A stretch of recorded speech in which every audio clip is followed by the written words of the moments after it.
you need to fall in love with the problem. We fix the problems, which is it's hard to operate a short-term rental. We know it is because we've operated our own for a long time. And that's our mission, Jay. It's like making all of these things that are more difficult easier.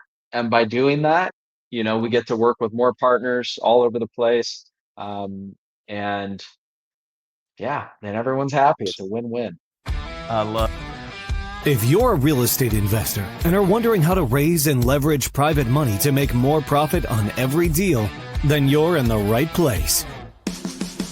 On Raising Private Money, we'll speak with new and seasoned investors to dissect their deals and extract the best tips and strategies to help you get the money, because the money comes first. Now here's your host, Jay Connor. All right, let me hit you with a question. What if you could take a property you already own and instead of making, say, $1 in rent, you made $4 in rent? Same house, same location, same everything except one tiny change that unlocks way more money and way less stress. Now, does this sound too good to be true? Well, that's exactly what has happened to me with my newest short-term rental. I call it the Farmhouse. I turned the keys over to a company called Corzly, and they've completely, I'm telling you, blown my mind. They handle the guest, they handle the money, they handle the pricing, they handle the headaches, literally everything. And here's the kicker. I'm making 4 times the revenue I'd get if I was renting this place for term. 4 times more. Now, today I've got the guy behind all of this here on the show. His name's Tim Hubbard. He's the CEO and co-founder of Corzly. Now, his company's managed over 50,000 guests across 10 countries and more than 30 cities.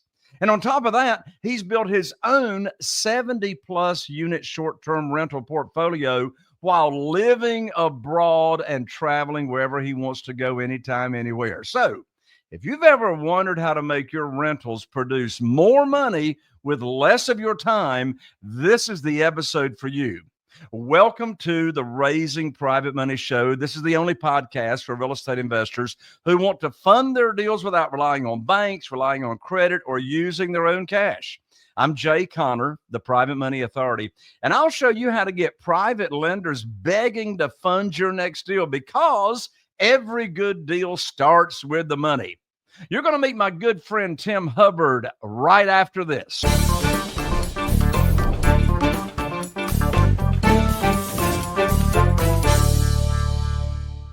Oh, my lands, Tim Hubbard. I am so excited to have you here on the show. I had you on my show last year, but then I said, you know what? Using your company, I want to see just really how good you and your company are.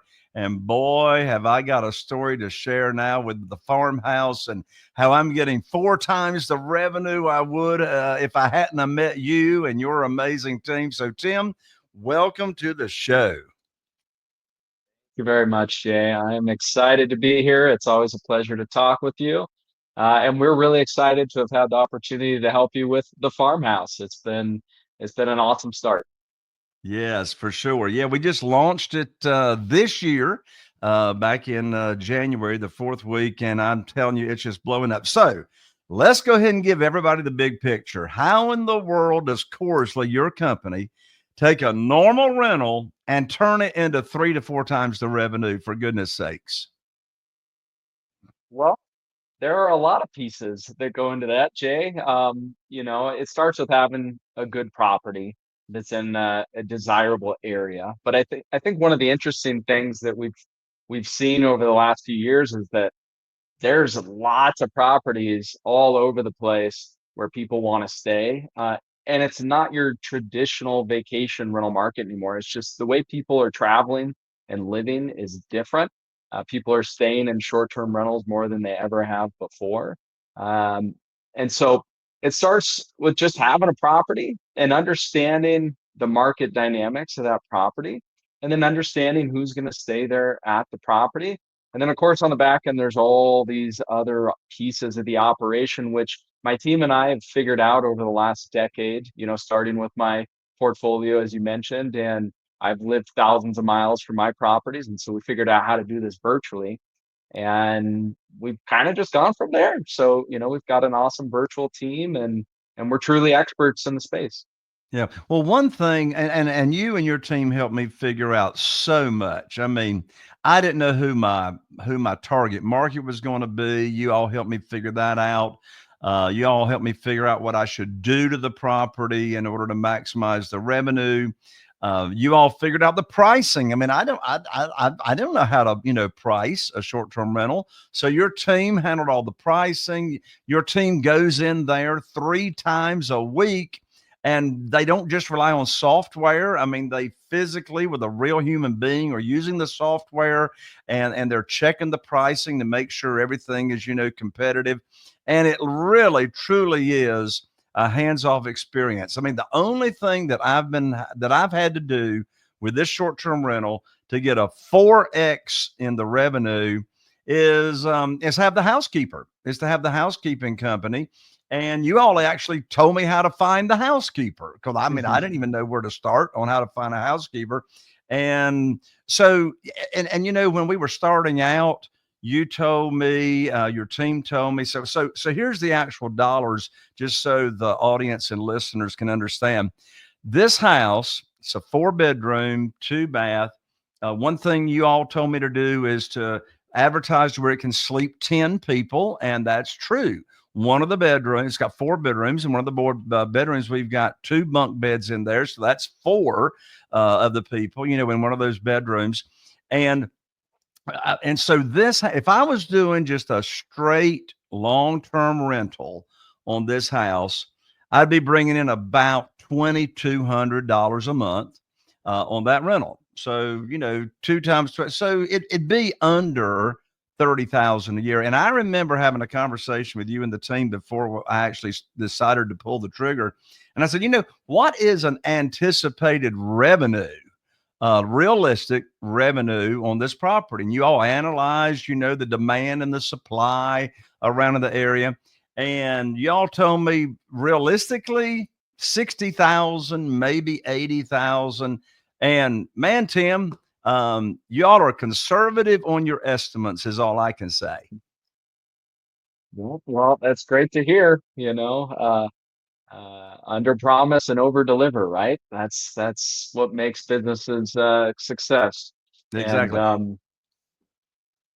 Yeah, I was yeah, just I going to say, just on this property, I'm 4xing, more than 4xing than what I would have been doing just on a straight rental.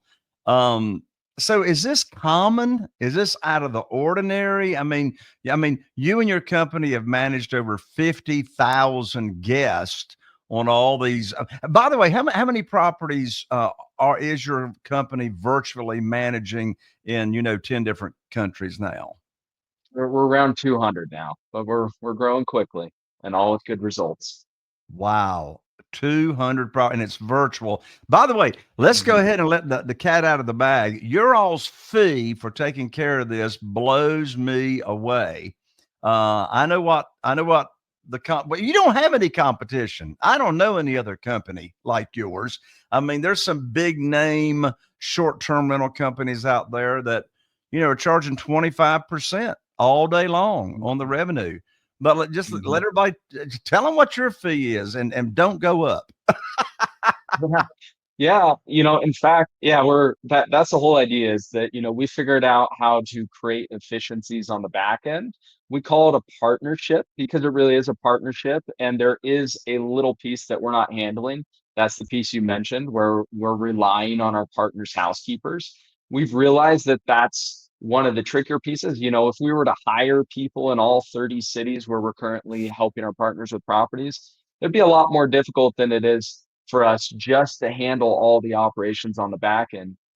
Also, coordinating the housekeeper. So it's not that we're not handling the work there, but it's just the actual finding housekeepers. We realize that's one of the pieces that on a global scale is a little more challenging. And so, aside from that, as you mentioned, we handle the whole operation, and we know that we charge an industry low fee.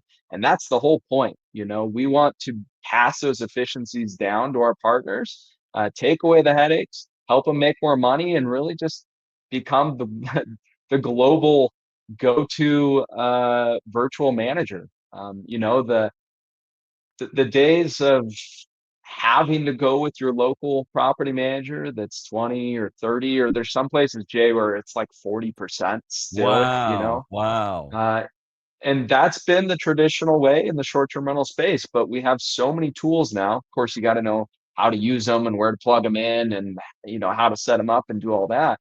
But those tools have helped us create efficiencies, and we pass them down to our partners. And Yep. just to go back to your question about, is this normal to make 4 times more on a property?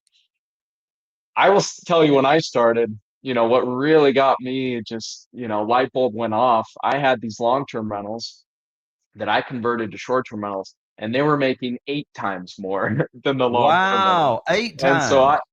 8 times. This is, of course, like almost a decade ago, so a lot's changed. But I'm like, oh my gosh, this is the fast track, and that's what really got me interested into short-term rentals. And it's, of course, gotten more challenging because the supply has grown in a lot of places. But that's one of these easy things that we can figure out before. We can look at a market, we can see how many properties are there, we can see how many have been added, and then we can look at another number that tells us if the demand has stayed on par, if it's gone up, or if it's actually gone down. And as long as we have a market where we're adding tons of properties, again, because there's way more people using short-term rentals, as long as we're in that market and we don't see that demand or the average revenue going down, and that's fair game. And yeah, I think across the board, the short-term rental is going to make a lot more than a long-term rental would in almost all cases, assuming the property's in a market that makes sense to start off with. Right. Tim, you and your team handle so many aspects of this. I never have to talk with a guest unless I want to, right? Um, so I got guests that just checked in yesterday. They're going to be there for 90 days. Gross revenue over $23,000 over the next 90 days. If I was doing a straight rental, that would have been 22 is 44, $6,600 I would have grossed versus $23,000. And so I don't have to talk to them unless I want to. But boy, I wanted to talk to these people. We took two great big bags of food up there to them, and welcoming Oh, them to the party and to the house. And we made a party out of it. But your team through a special app communicates with the housekeeper and tells the housekeeper, when somebody's checking in, when somebody's checking out, and all that kind of stuff. You communicate with the guests, and your team is phenomenal at getting the guest to leave a rating and leave a review. So let me tell you a short little story that I experienced with your team and the phenomenal job that they do. So, you advertise the Farmhouse, my property, on all the different platforms. I mean, you got it on Airbnb, you got it on VRBO, you got it on bookings.com and all that stuff. And so I just a few short weeks after, and I started with you and I had no ratings. I had no reviews. I had like nothing, like nobody knew who the Farmhouse was. And in just a few short weeks, I got a congratulatory message from Airbnb congratulating me and my wife, Carol, with the Farmhouse being a Superhost. And I looked at Carol Joy and I said, what's a Superhost? I guess that's a good thing to be a Superhost. So tell everybody, what is a Superhost, Tim, and how do you get your partners to get to be a Superhost on a property so quickly? And what's the effect of that? Yeah, it's a great status, and I guess it's even better, Jay, when you get it and you don't even know how you get it, right? That's the nice I didn't know piece. how I So got it. I didn't know what it was, but it was a good yeah, thing. I know it well, we gets you. I know. know it gets you a lot more exposure on Airbnb. Yeah. Yeah, so we know, of course, how someone gets the superhost status. And there's actually another status that Airbnb has now that not as many people know about. It's a guest favorite badge. That's property specific. Superhost status is a host status. So if you had a whole bunch of properties, Jay, you could have the superhost status across your whole portfolio of properties. It's basically, some extra verification that Airbnb does that says, hey, this host has great reviews. They don't cancel reservations. They have a really fast response rate, and they have a certain amount of reviews. And so those four things, as long as you meet them, they evaluate you on this every quarter. And then, as you mentioned, if you get it, it of course gives you a little extra visibility on the platform. And that's really the name of the game, is getting more visibility on the platforms, and standing out against the competition. I mean, it's people aren't spending a lot of time anymore doing research, or they're basically just swiping through on the phone. And so we want to grab their attention in the beginning. Having Superhost status is going to help your property stand out. And so yeah, glad that you got it, and sooner than later. Yeah. Well, one thing you just mentioned was how quickly a host responds to a guest question or a request, or a maintenance issue or any kind of communication. And what's interesting is that your team communicates with the guest as though they are me and my wife. They're talking. Well, it depends on the communication. Some of the communications they'll say, "Hey, I'm such and such, and I help Jay and Carol manage their properties." And then depending on the communication, sometimes it's coming across as just Jay and Carol, like the thank you for staying with us. We loved having you, and that kind of thing. But one thing you mentioned is how quickly that response happens. And one thing that just blows my mind is, I don't have to be looking at my smartphone, and worrying about missing any notifications from guests, because your team and your receptionist desk and support team, you all are open 24 hours a day. And so if somebody needs something, you're right there your team is right there responding to them.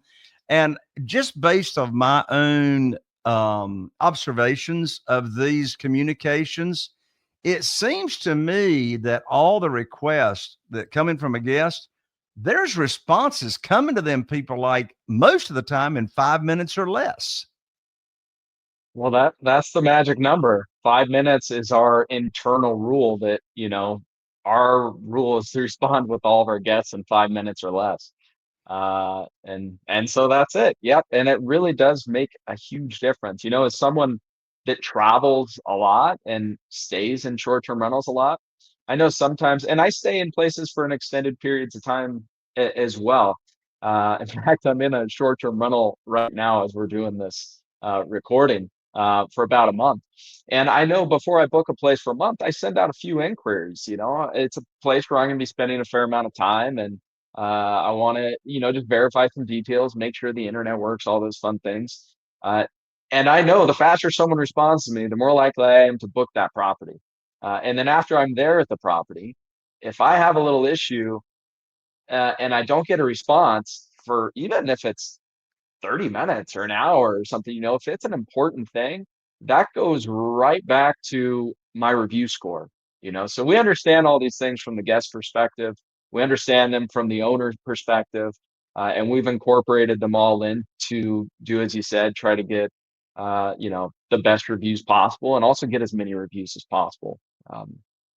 Oh So yeah, and you know what I love doing, because you have actually put my short-term rental company on automatic and autopilot.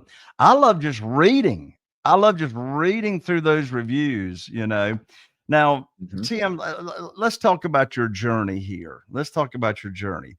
You have built an amazing 70 plus, over 70 unit portfolio, and they're all short-term rentals, right? I've got about 45 of those are short-term rental, but we're building 20 more. So um, yeah, So you got a lot. You got a lot there's of, quite a few. Yeah. short-term rentals. So how did you pull that off? I mean, how do you go from, yeah, how many, so were you a traditional landlord, and you had some properties and you just converted them over to short-term rental, like, all at once, or how did that start? That's right. Yeah, I started investing in 2010, so luckily I got in right after the last crash. I was working in real estate part-time investing. My first property was a fourplex. So I'd read rich dad, poor dad, sort of had that cash flow philosophy in mind. And I was building up my own portfolio. I worked for a software company for about 8 years, and I was doing real estate at the same time, and started acquiring units. And I was traveling a lot too, Jay. I always loved traveling. I was really fortunate when I was in high school. I got to go live with a family in Spain for a summer, and it just totally changed my outlook on everything. I realized like every place is really different. The foods, the sounds, the smells, the people, the culture. And so I wanted to be able to travel a lot. And so I got into real estate looking for passive income. Um, but it takes a while with long-term rentals. And so I had built up some long-term rentals. I think I had about 12 at the time, or maybe 15. And I was looking, I'm from California originally. I was looking to invest outside of California because the prices had gotten really high and the returns weren't that great. So I was staying in a property in Tennessee.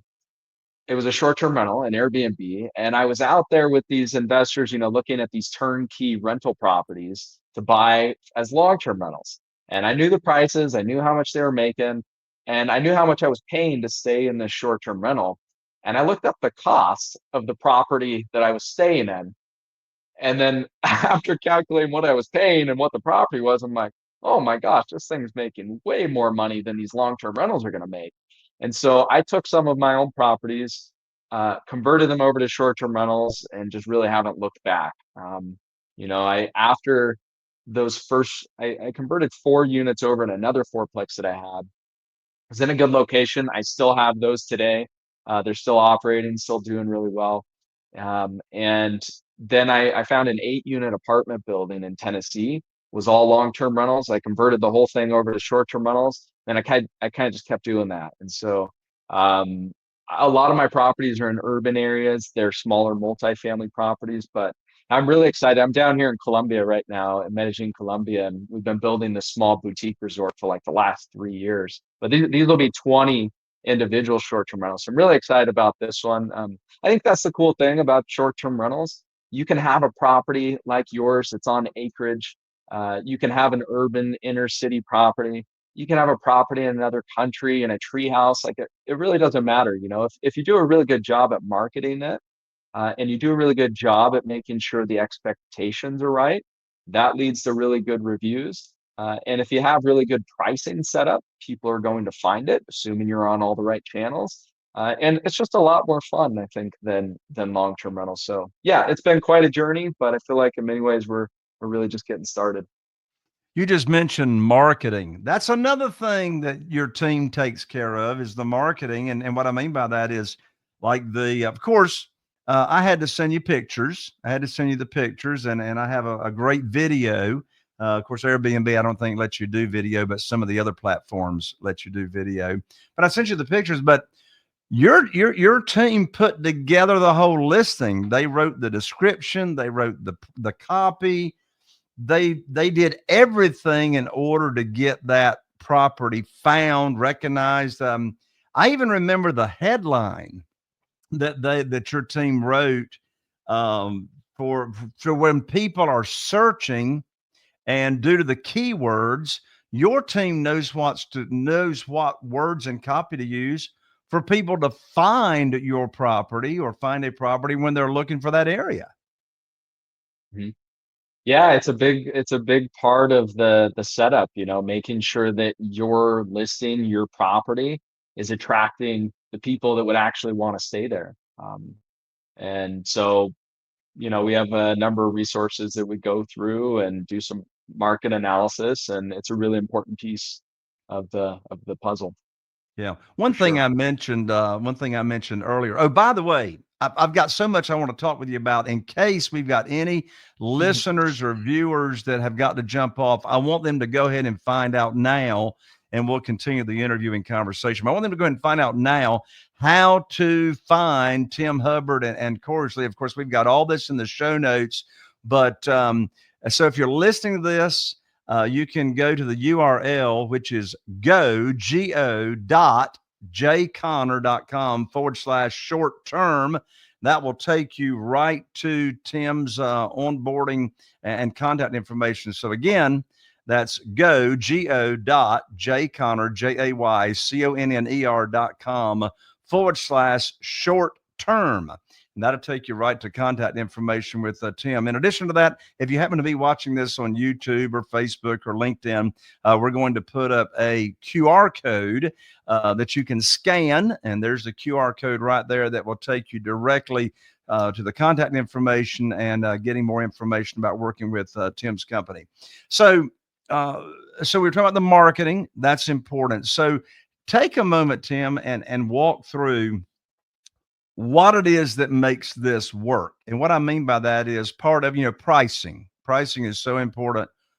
Walk through how it is your team analyzes the pricing multiple times a week. What are they looking for? How do they know what to bring it up to, what to bring it down to? Yeah, great question, and really, really important one. Um, and I guess real quick before I jump into that, Jay, a lot of the way that I explain what we do now is we kind of break things into three departments. We have our listing specialist department who do just what you just said. They create the listing, they make sure it's in the right spots, they make sure it's speaking to the right guests. And so that's sort of one internal department. Then we have our guest experience department who's handling all the questions, making sure that they have really fast response times and that they're, coming from a hospitality background, which we do. You can do both those pieces perfectly, but if you don't get the third piece right, which is pricing, no one's going to find you, no one's going to book your property, and it's not going to be a success. And so that's our third internal department is our revenue management team. And we spend a lot of time, of course, when we start with a partner's property, analyzing the market, uncovering how many properties are there, how quickly that's growing, what the average rates are, and not just across the board, but what the average rates are for a 4-bedroom, because that can be very different than a 1-bedroom or 2-bedroom.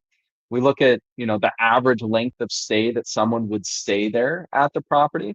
And then we know that that also changes. So maybe you're in a place that's seasonal and the average stay in the high season is 3 nights. But then when winter rolls around, people stay there for a month at a time or even 3 months like yours. So we look at that average stay. And then we look at another piece, which is really important. And this is what we call the booking window.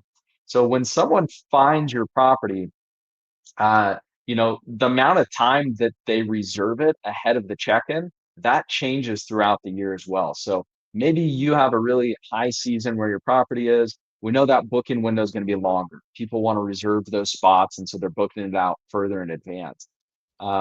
We know that when you have events in town, or maybe your property is really well suited for Thanksgiving or Christmas, and that weekend or that week gets booked. Well, that specific date has its own booking window, its own pricing, its own specific length of stay.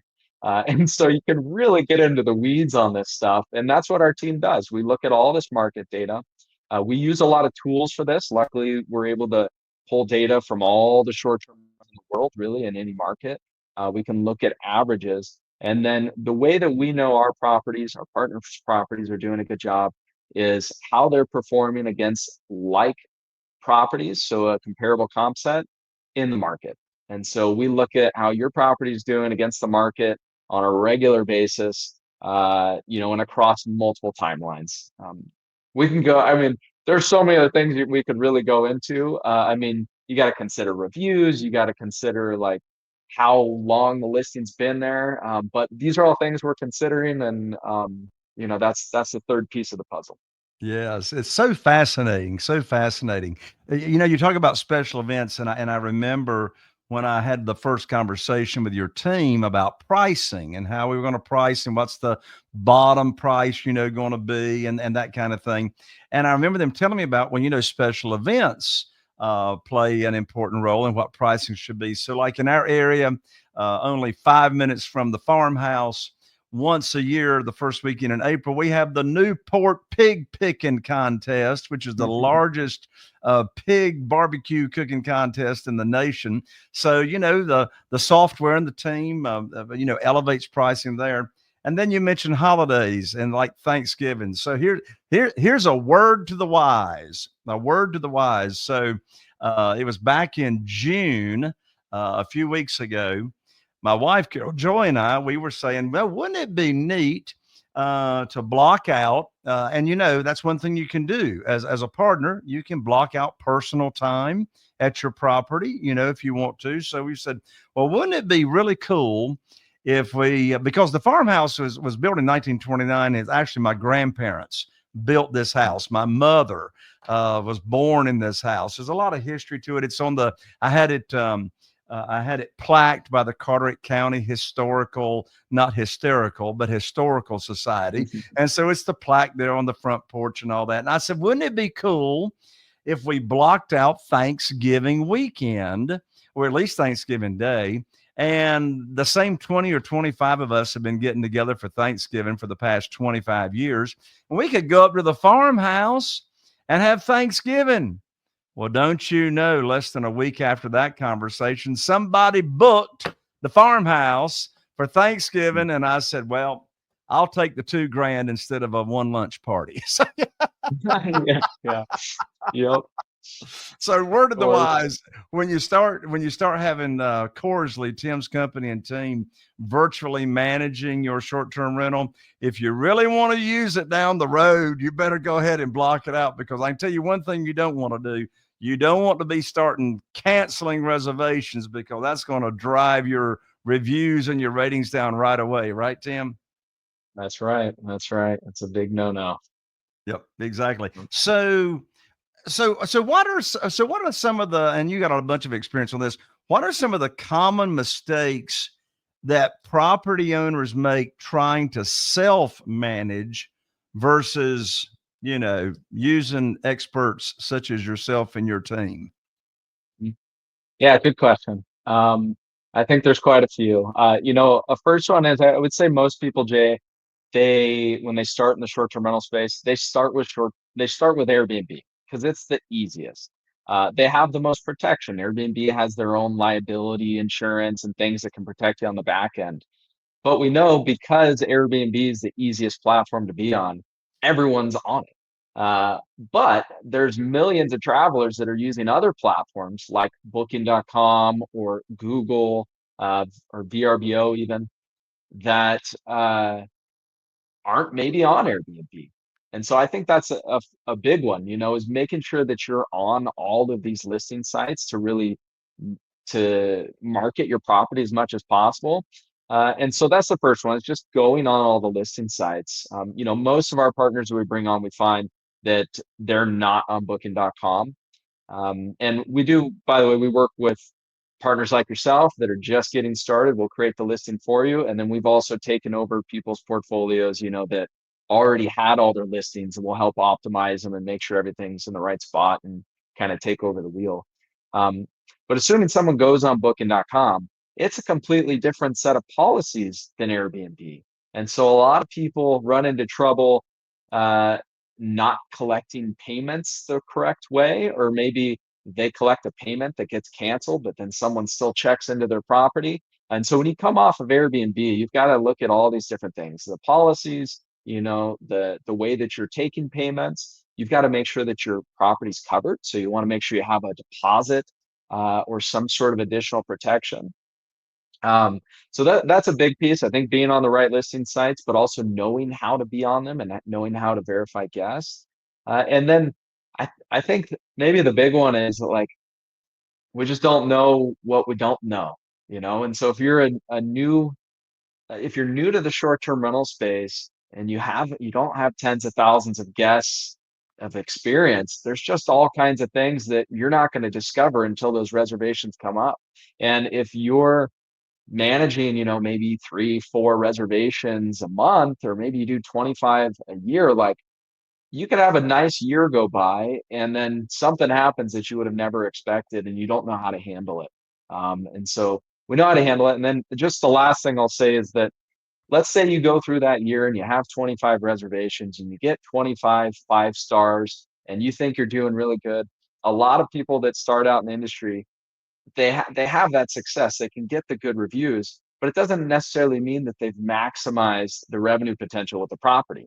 It's most of the time they're not pulling it up and comparing it to market data. And so if you finish the year at $50,000 and you're really happy, but your neighbor finished at 75,000, then you're still falling behind. So Yeah, there's a few examples. Right. Let's take a minute and talk about the future opportunities. Where do you see short-term rentals in the future compared to traditional rentals? I mean, have we hit maximum, capacity for short-term rentals, or is it still a wide open opportunity? Yeah, I think that's a great question. I think we still see markets growing. Like the US on average is growing like 4% now in terms of new supply per year.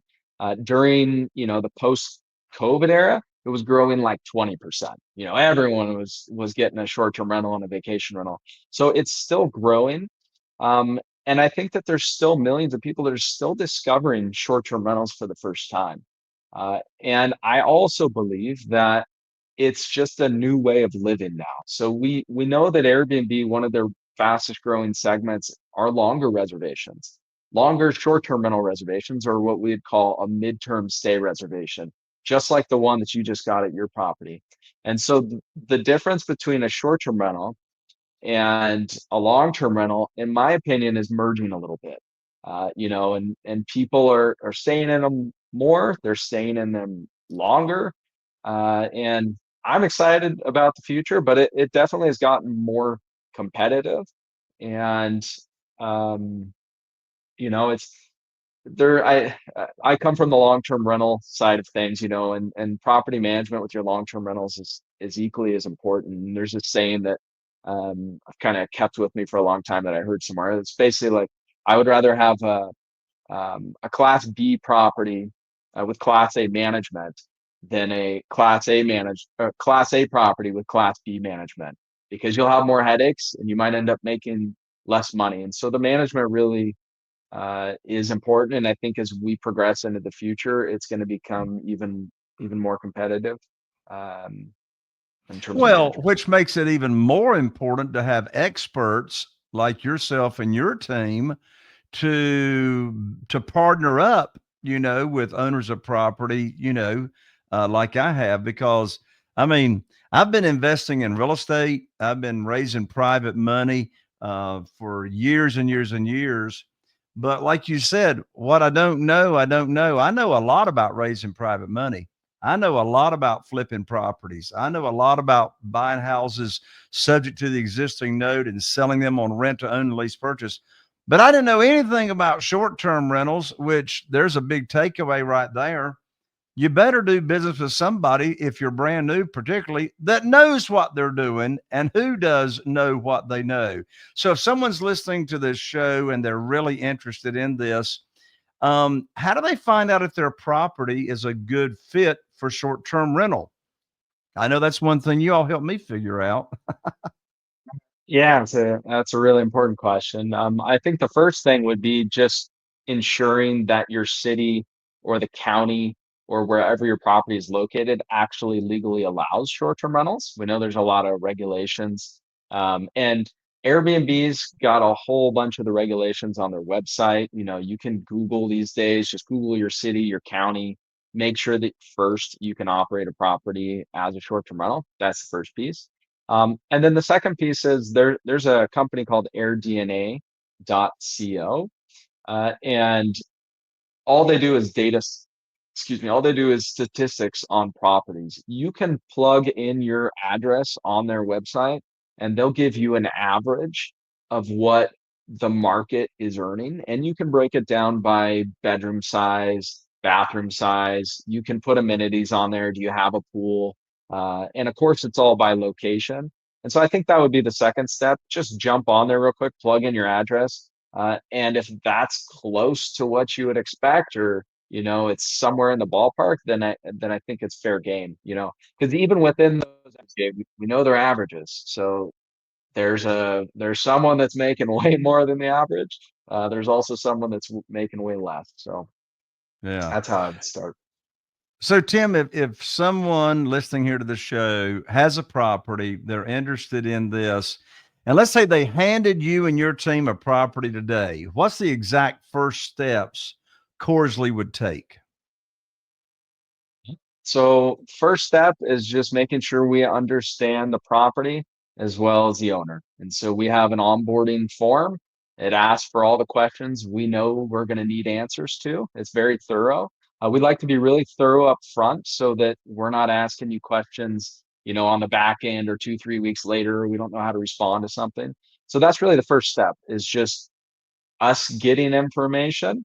And then if it's an existing listing, we'll help optimize it, make sure it's on all the platforms. If it's a brand new listing, then we're going to take all of that information. We're going to create a listing as a draft version, also under your account. I think that's a big one too, Jay, because a lot of property managers, traditional property managers, own these listings, but we don't work that way. So if you ever wanted to leave us at any point, Jay, you can take your property, you can take your Airbnb listing, and you could sell the property, or you could do whatever. So we help create it under your account, in the draft version.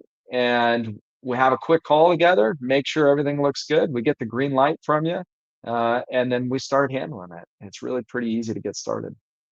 I know what my phenomenal experience was as far as how fast we could get up and, generating revenue. And I know that the answer to this is all over the board, but generally speaking, depending if some certain things are in place, which you can identify, how fast could you have a property live and generating income? Yeah, so it's a good question. There's a couple stages to it. So Airbnb, right now we're at 3 days, from the moment that we have all the information. So that would include photos, but we're getting faster. And so pretty soon, that'll probably be 2 days. But that's for Airbnb. That's where we start. And of course, this is plugged into all of our software in the back end. It's connected to your locks, your pricing setup. We've got our operation software connected with your housekeeper. All the pieces are in place, 3 days after we have all your data. Of course, it does depend a little bit on how many partners we have joining us. If we've got quite a few at the same time, then we go in order of who joined us. But typically 3 days, and then shortly after that, we'll have it up on VRBO. And then shortly after that, we'll have it on Booking.com. We'll have the direct booking website set up. And then really, we've kind of finished the process. And of course, we'll be monitoring it from there on a regular basis. And listen, for all of you that have not had a short-term rental yet and you really don't know where to start, let me tell you what Tim's team does. They sent me a checklist of everything that needs to be in the house. I didn't know everything that needed to be in the house, a furnished short-term rental. So I mean, even down, to the coffee cups and the Keurigs and the types of linens. I mean, we've got 3 sets of linens for each bed. That way, that way our housekeeper can take it home. They can be washing the linens. And then if there's an accident and you got to throw out some linens, they've already got a backup to the linens. Tim told us all that. In fact, Tim, your team actually even told us the exact kind of security cameras to buy, which were not that expensive. And I mean, I actually have a good time stalking my guests as they walk in and out of the door, But the security cameras, your team told us the exact kind of locks to put on the front door. And that's all automated through the apps. And your team assigns a specific security code to the guests that are coming in. And so now not only myself as the owner, but your team who's managing and looking at what's going on with the property, they're able to see, and I'm able to see who exactly left the back door, who came in the back door, who went out the front door, who came in the front door. And all that has got historical data. So if something goes wrong at the property, you know exactly who was there when something happened. So your team just fills in and answers all the questions of I don't know what I don't know. That's right. We've I read this book recently called Fall in Love with the Problem, I think is the name of the book. And it was written by the founder of Waze, the competitor to Google Maps, billion-dollar company. He's actually built multiple billion-dollar companies. And that's his whole philosophy is like, you need to fall in love with the problem. We fix the problems, which is it's hard to operate a short-term rental. We know it is because we've operated our own for a long time. And that's our mission, Jay. It's like making all of these things that are more difficult easier. And by doing that, we get to work with more partners all over the place. And yeah, then everyone's happy. It's a win-win. I love it. I love it. All right. I gave it out earlier in case anybody had to jump off early, but here one more time. Here's how to connect with Tim and his team, right? And so the QR code to scan, we've got right there on the screen. So there's a QR code if you're watching this on YouTube, Facebook, etc. And if you're listening, of course, all this is in the show notes. All this is in the show notes. But if you're listening, the way to connect to Tim to get that special white glove treatment like I've enjoyed is you go to this URL, go dot jayconner, JAYCONNER.com/short term. And that'll take you right to Tim. Tim, parting comments. I'm so excited about your service and my farmhouse. I could just keep talking to you all day long, but what are your parting comments, and I'll wrap us up. Well, yeah, it's been a pleasure working with you, Jay. I know our whole team's really excited to bring on properties really from anywhere. This is one of the cool things about being virtual. Every property is unique. It has its own unique market. But behind all of that, there is a professional way to operate it, and that's our mission. And so we'd love to help anyone that's interested. Thank you so much, Tim. All right, that's a wrap, folks. Here's the big takeaway. If you've got a property, or actually if you want to invest in a property and you've been renting it the old school way, let me tell you, you are leaving money on the table, like a lot of money. I've seen it. I've now experienced it firsthand with my farmhouse. Same property, same location, but instead of $1, I'm making $4. And the beautiful thing, I don't lift a finger.